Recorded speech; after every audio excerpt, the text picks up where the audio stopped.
Let's keep prepping this gas tank for painting. Welcome to Urban Monk TV.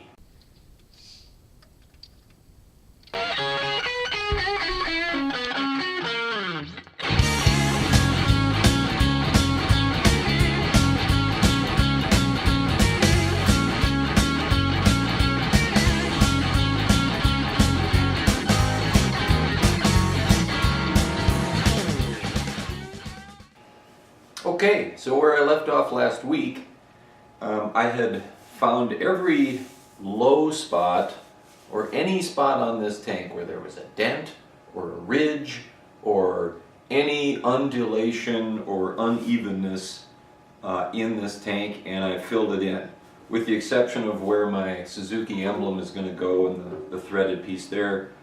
We've just done rust removal and rust treatment there. I'm sanding and sanding. I'm feeling a lot and trying to find where, it's just got to be silky smooth, and this is taking a lot of time. I'm also looking for areas where there's a color differentiation, where the lighter spots, well, that's where my sanding block is removing material, and the darker spots are still valleys where the sandpaper is riding over it. And if you've got those, you may be leaving some undulation or unevenness that you want to address. So look for that, feel for it, and keep going. Okay, so I do want to show you this up close.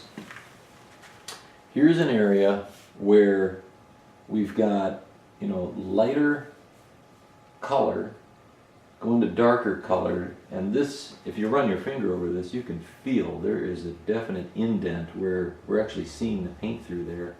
And then over here, as the sanding block is going over this area, there's no contact with the sanding block at all in that darker areas.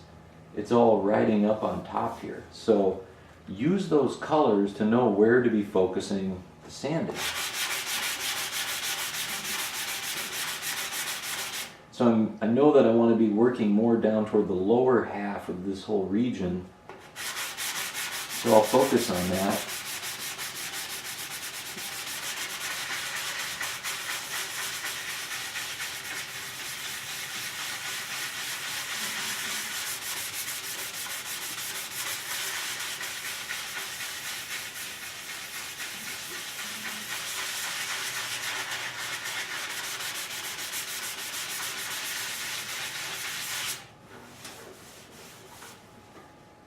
Now that little dark spot, there's still a little dent there, but this transition here is so much smoother than it was before we started this little sanding exercise in this area.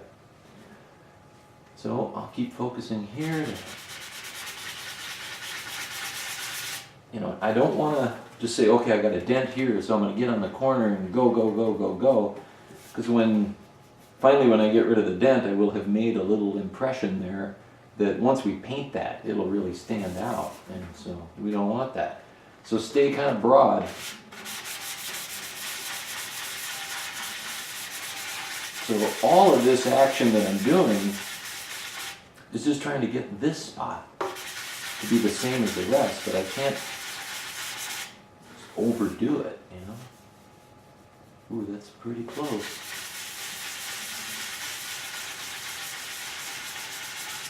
Alright, so I'm not quite finished at the top, but at the bottom I'm done. That's really nice. Here I'm feeling a ridge. So that's what I'm doing for quite some time. I did want to talk a little bit about my personal history with motorcycling and how I got into this. Because when it gets you, the addiction is strong. And it's for a lifetime, I believe. I can't think of a single person I know that has gotten into motorcycling and then at some point, I'm bored with bikes now, I moved on to something else. I just don't see that. I do see adults that went through their car phase and maybe had a hot rod or some classic vintage something or another, and then moved on from that, and but I don't see it with motorcycles. You know, maybe I'm wrong. Maybe there are folks like that out there. The only thing that really stops most people from motorcycling is an accident or an injury, usually early on with motorcycling, when they're, you know, still inexperienced. But how did I get into this, and how did I get the bug? First thing, you know, I grew up in Fargo, North Dakota in the 70s and early 80s. You know, I graduated in 1988 from high school, so that, you know, gives you the era that I lived through. So as a elementary school student, that was the 70s, and that was back when parents said, go out, get out of the house, go away, find something to do, and be back for dinner.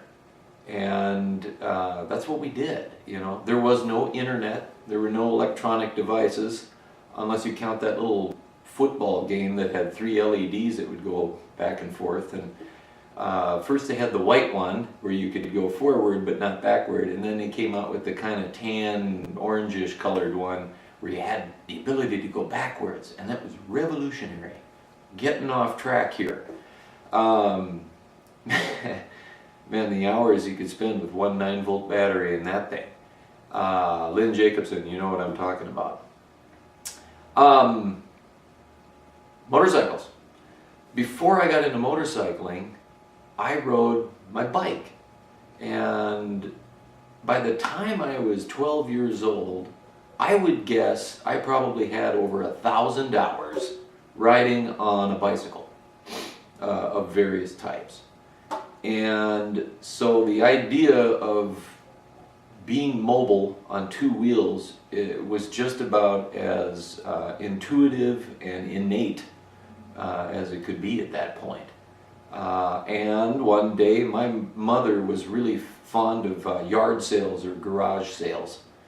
And we went to a garage sale that happened to be put on by a classmate of mine. His father was putting on this garage sale, and this classmate's brother was selling a 1977 Suzuki RM80 dirt bike, not street legal, small 2-stroke, fun little thing. And back when 80cc motorcycles were not really mini bikes, they actually had a bit of a full-size frame, and for a 12-year-old that was just the right size for me at that time.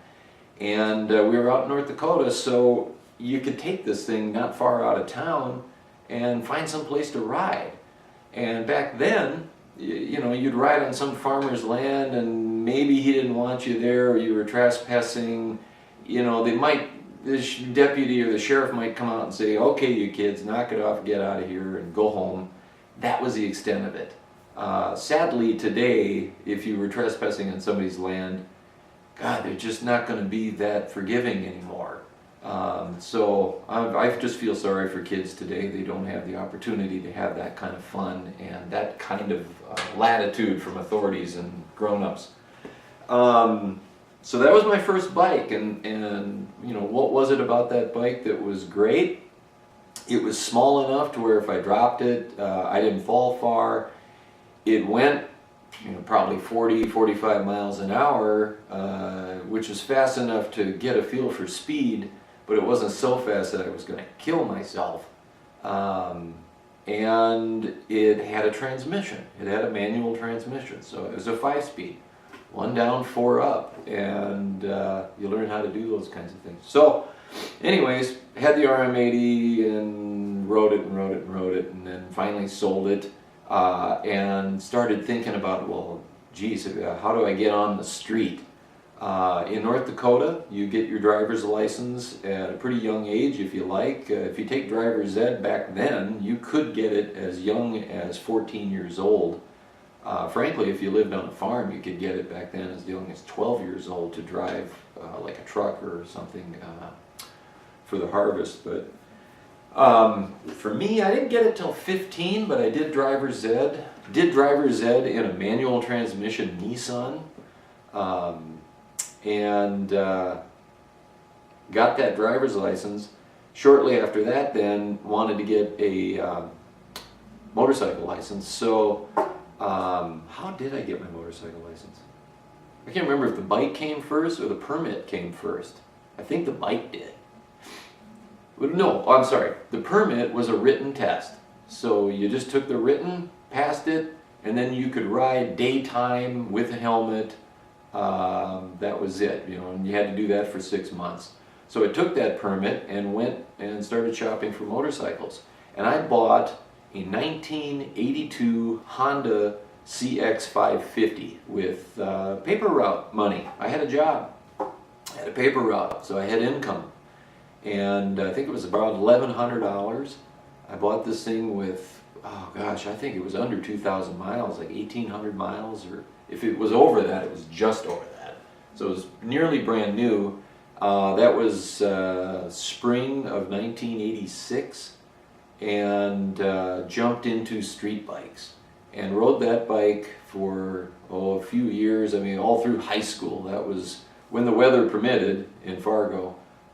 Rode that to high school and parked it out front of Fargo North High, and it was just a wonderful thing. That bike also was a 5-speed, but had enough speed where I could take it out on the highway a bit. And one of the things people love to do on the weekends in Fargo is head out to the lakes, and head out to Detroit Lakes in particular, that area. And it was about a 45-minute ride on a motorcycle. I could put a small bag on the back of that, and I got a taste for traveling on a motorcycle and taking, you know, a weekend trip, and staying with friends or finding somewhere to pitch a tent.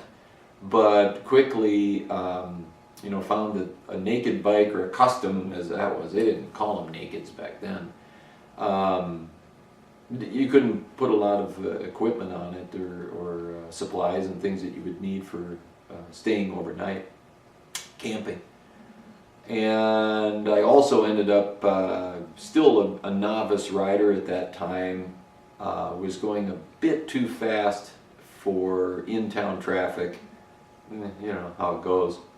And an elderly woman just pulled out in front of me. I don't know if she ever saw me or if she did and misjudged my speed, but anyways, ended up T-boning her and tweaked the frame on that bike. I was okay. I was a little rattled up, but you know, obviously I was fine. I don't have any permanent injuries from that accident. And that was the end of that bike. And shortly thereafter, an acquaintance had a 1982 Honda GL500, same engine as the CX, Silverwing Interstate, with the that had some bags, and it had a fairing. And that's when I realized, hey, wait a minute, this is comfortable on the highway for long distances, and you can put some stuff on here, and that was great. Rode that for a couple of years, but I was in a relationship with a gal that that was not going to go anywhere long term. Actually, I dated her for far longer than I should have, but anyway, that's another story. Eventually decided to move on and get out of that relationship, and I had signed a lease on an apartment with her, and I needed to get out of that lease, and I was a poor, starving musician at the time, and didn't have a lot of cash flow, and needed to you know, get out of the lease. Well, the owner of the apartment building we lived in, he had an eye for that motorcycle, and long story short, I gave him the motorcycle, and he cut me free on my half of that lease, and I moved on with my life without a motorcycle. Moved to Minneapolis, got into the music industry, ended up playing drums and touring all over the upper Midwest, and we even got down to places like Kentucky and Chicago and other venues. We got out a bit. It was fun. Didn't have a motorcycle that entire time, many years. We're talking, I took a hiatus from owning a motorcycle for almost 20 years. But I didn't stop riding thanks to my good buddy Brad, who owned Goldwings. He's always been a Goldwing guy. And he would let me borrow that Goldwing. He had a 1500 at first that I would borrow, and then eventually he moved on to the 1800. And he'd let me take it for a whole weekend. He was just the greatest friend, still remains a friend, and kept my riding chops up a bit, and once in a while I'd rent a bike here and there, but finally got to a point in life where it was time to bring bikes back in. So went out on Craigslist looking for a project bike, still at a point, I had started a business then, and needed to keep my income as low as possible, keep all of my resources focused on the business. So I drew a pretty tight salary from my company, and I was supporting a family now at that point, and so motorcycling just had to be not a big money pit, and it can be if you do it the wrong way. But I've got these mechanical skills and bought something for peanuts that hadn't run for 6 years.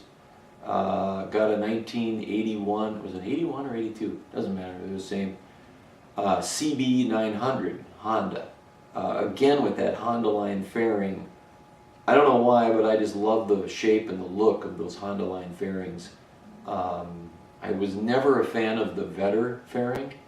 I think they were just, I don't know, I didn't resonate with the shape or look of them, but the Honda line I just thought had really nice lines and appealed to me, still does. And that was my first restoration job. I got that CB900 up and running and rode that around for a little while, and then my V-Strom that I have now came up on an auction that my father was attending, and I'll make a long story short, we got that V-Strom. Part of the deal though with him was, let's sell that CB900 for what we can and put the money toward that, toward the V-Strom. I agreed to it. In hindsight, I regret the decision. I really should have kept that CB900 because it wasn't a lot of money there. At the time it made sense, and then in hindsight it doesn't make sense. But whatever, I'll get another CB900 at some point. Love the CB900 because it's such a quirky motorcycle. It is essentially a CB750, but CB750 is chain drive, and the CB900 was built for more touring and road travel, but downsized from the Goldwing, and air-cooled and just simpler. I don't really know what the engineers were trying to achieve with coming out with that model, but they needed, because they used the Goldwing rear end on the CB900, that's shaft drive on the right-hand side of the bike, and the CB750 engine has got chain drive coming off the left-hand side of the bike. So they had to come up with a transaxle that moved torque over to the other side of the bike and turned it from chain to shaft. So they built this transaxle, and my understanding is the engineer at the time said, I could just throw a high-low gear into that thing too. And for whatever reason they agreed to that, and so this bike, the CB900, and then they did, I think for 1983 they did the CB1000 the same way. 5-speed transmission in the engine, and then the transaxle had this high and low, and essentially made a 10-speed motorcycle. Though frankly, I think everybody rides them like I did. 1 down, 4 up, and then up to high for overdrive. So you kind of ride it like a 6-speed, but made it fuel efficient on the highway. It was smooth, had 4x4 exhaust. It was so cool, big heavyweight thing, but I loved that bike, and maybe we'll get another one. And then I got the the GS550 that we're working on here, and another bike came up recently, and it's now sitting in my brother's garage waiting to be my next project. but we got to finish this first. And that is, ta-da, another GL500 Silverwing. So excited about having that, and a lot of sentimental value there to me because of the history I have with that engine. The CX is a great engine, CX GL. Really the only difference between the two, there was slightly different carburation on the GL, and the wiring on a GL was done in such a way that the engine can run without the charging system working, whereas with the CX it's more traditional, where your battery dies and your charging system dies, your engine dies. That was one big difference. And then the rear suspension. On the CX you got two traditional shocks, much like this GS. And on the Silverwing, the GL, you have what they call the ProLink mono shock suspension. And it's a good suspension, you know, it's early technology, but it's cool. So that's it. That's my history with motorcycles. That's every bike I ever owned, other than Schwinn's and some other things. Okay, I don't know who's been paying attention. Doubt you would have seen this, but maybe. I got this old bent metal table, and what this thing is a table that I built in 8th grade middle school shop class, metal shop class. In my school back in the 80s, early to mid 80s, we had wood shop, metal shop, and we had auto shop when you got up to the high school. And I took all those classes, and somewhere along the line in the 90s, somebody, I don't know if it was parents or school administrators or who it was, got the idea, or maybe it was just shrinking budgets, I'm sure that played a role, but they got the idea that if we offer kids metal shop or industrial arts or, you know, shop classes, that we're somehow pigeonholing them into a lesser lifestyle, into a lower class of society, and that's doing them a disservice in some way, and that we should get rid of all of these shop classes. And one by one they disappeared across the nation. I know they still exist out there, and God bless you if you are a shop teacher today, but they're harder to find. And so these are classes I took, and you know, what the logic was in the 80s, I don't know if we were all supposed to just go off to business school and engineering school and just be, you know, managers, and I don't know who we were going to manage, we just all manage each other, I guess was the logic. But somebody in the 90s wanted a whole country full of managers, and nobody who's, you know, a lowly welder or a lowly metal worker. I don't know. And I'm sure the budget thing played in there too. But hey, I took shop class. That to me has been a serious advantage in my life, because okay, so if their theory is right, if you're pigeonholing kids into a life of industrial servitude, then what would have happened with me? Well, I ended up going to business school for a marketing degree, and then went on and got an MBA. So didn't really sidetrack me from going up the management ladder. But when it came time to go get a job in the business world, I found myself applying for a job at a company that built industrial and commercial floor cleaners that used hydrostatic drive systems, that used internal combustion engines, that used electronic components and controls. And I could sit down in a conference room with a bunch of engineers and carry on a conversation and know what we're talking about. And I could go out on the assembly lines and know what's happening and be able to apply my business management and marketing skills to that. But I had to have that background to get that job. And to this day, the things that I do for a living, rely heavily on my understanding of science and physics and mechanics, blah blah blah. And yes, still essentially in a marketing role and a sales role, but I have just found it to be indispensable in my life.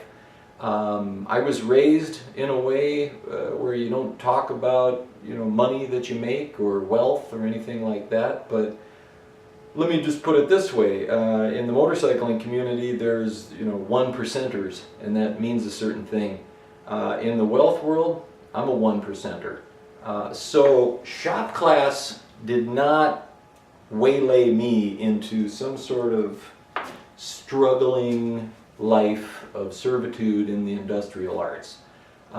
It helped me immensely, and I feel like it was a tremendous advantage. I want to give a shout out to Mr. Corton, who was my metal shop teacher, who helped me build this table 34 years ago. Here it is. Same paint job, starting to rust now. Nice design, Mr. Corton. Rusted after 34 years. Why'd you give me an A on that? So here's the thing. I had the advantage of shop class. I also had the what I'll call advantage of not having the internet to distract me away from spending a lot of time on stuff like this. But let's flip that coin over. Now you guys have the advantage of the internet, and I want to take what I learned in the 80s and put it out there on the internet for you guys to learn from it. So there's that. God bless shop class.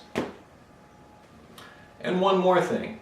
I in no way want to imply that going to shop class and then going on to a life of working as a welder or someone that works with metal or is in construction or any of those things is any way a lesser path to take. It isn't. That's a great life, and this country needs people that know how to build stuff and how to make things. Yes, we need creative people that can come up with innovations, but if you can't build it, then you don't really own the whole nut. And you got to have people that know how to build things. So when I say you can engineer something or innovate or design something that's really great, but if you don't have people to build it, then you don't really own it. What I mean to say is, I'll give you an example. When I worked for this industrial floor cleaning equipment company, in 2006 they sent me to their new facility in Shanghai, China, to try to understand that marketplace so that we could go back in our company's history and get some older technology that we could introduce there and get a foothold in that marketplace. And the logic was that that would be an advancement forward for them, but at the same time we keep our latest and greatest ideas to ourselves, because the fear is they're going to turn around, because they can manufacture, they're going to turn around and reverse engineer it and take our idea and run with it. And that's exactly what you give up if you design something but let somebody else build it. And so America needs to have both the innovators, both the creatives, the engineers, the designers, and the people to put it all together. Then America holds on to and owns its innovations, its creativity. Boy, I really got on a soapbox there.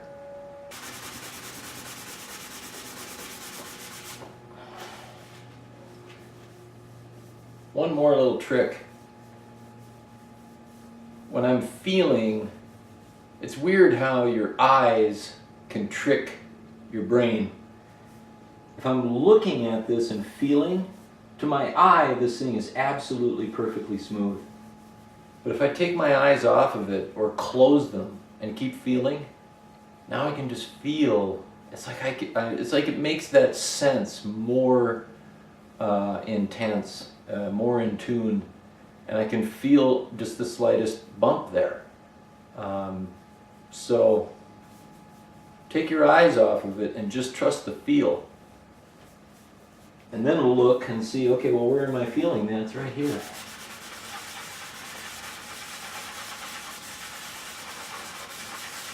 And it's getting to the point where I don't need to put much into it. Yeah, see, that's already completely different. Take your eyes off of it. Use just that touch. Or close your eyes, I guess. So I'm going to go ahead and throw this video up as a supplement to the Cafe Racer build project because, you know, we didn't really learn much that's new about the project.